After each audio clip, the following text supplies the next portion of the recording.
Les principales missions des CAUE sont sensibiliser et informer le grand public à la qualité architecturale. La réhabilitation des lieux de culte est un sujet qui interpelle plusieurs CAUE et sur lequel il y a un partage d'expériences pour vraiment réussir ces réhabilitations, de les revaloriser et d'être le plus possible dans la sobriété et dans la frugalité. C'est presque un travail scénographique plus que d'architecture à proprement parler. C'est ce qui interpelle un peu quand on présente ce projet ou quand on le voit. Mais c'est un projet d'architecture comme un autre.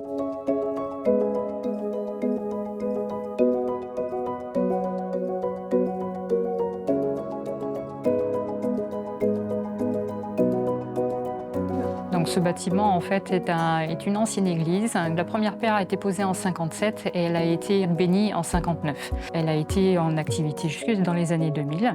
La commune d'Ugine l'a rachetée avec une clause très particulière, c'est que ce lieu devait servir soit un lieu social, soit un lieu culturel. Le souhait de base en fait par rapport à la réhabilitation, c'est qu'on ne cloisonne pas l'espace et qu'on ait vraiment des adaptations qui puissent se faire en fonction des artistes et des expositions accueillies. On se fixe une règle au départ qui est de se dire tout ce qu'on va faire, on pourra le défaire. Parce que là, on a un bâtiment qui est capable de passer d'une église à un centre d'art. Pour que ce travail ait un sens, la moindre des choses, c'est de s'inscrire dans une continuité en fait. C'est une intention, c'est une méthodologie de travail qu'on a proposée et c'était simplement, au regard du bâtiment, c'est d'avoir une manière d'intervenir non invasive, en tout cas la moins invasive possible. Le premier geste, ça a été de dire qu'on supprimait les boisseaux qui se trouvaient en partie basse de la façade principale, ce qui nous permettait d'ouvrir visuellement et d'apporter de la lumière naturelle. Et donc tout de suite, ça a créé une continuité à la fois de sol et puis une continuité visuelle qui aujourd'hui, je pense, est une vraie marque de réussite du projet. Le deuxième sujet, c'était d'apporter un élément technique qui permettait de répondre à plusieurs problématiques acoustiques, électriques, de chauffage, d'éclairage notamment, et puis de proposer des éléments suspendus qui pouvaient apporter de la modularité à l'espace qui se trouve en dessous.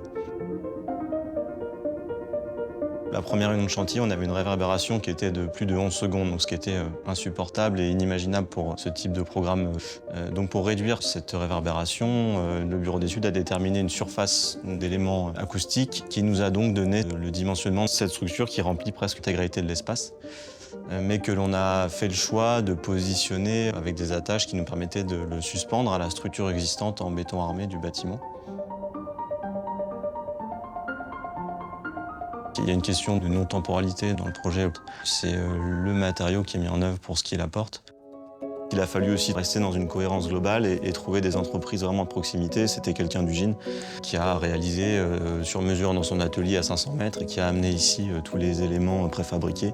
Au siècle dernier, à l'époque de Claude Fay, on était dans les circuits courts. Tout à fait. Et aujourd'hui, on y revient parce que c'est effectivement du bon sens. C'est formidable de pouvoir utiliser un bâtiment comme celui-là, de ne pas avoir à le démolir, parce que cette conception extrêmement simple, rationnelle et qui lui offre une grande mutabilité, quelque part nous offre une leçon de frugalité heureuse.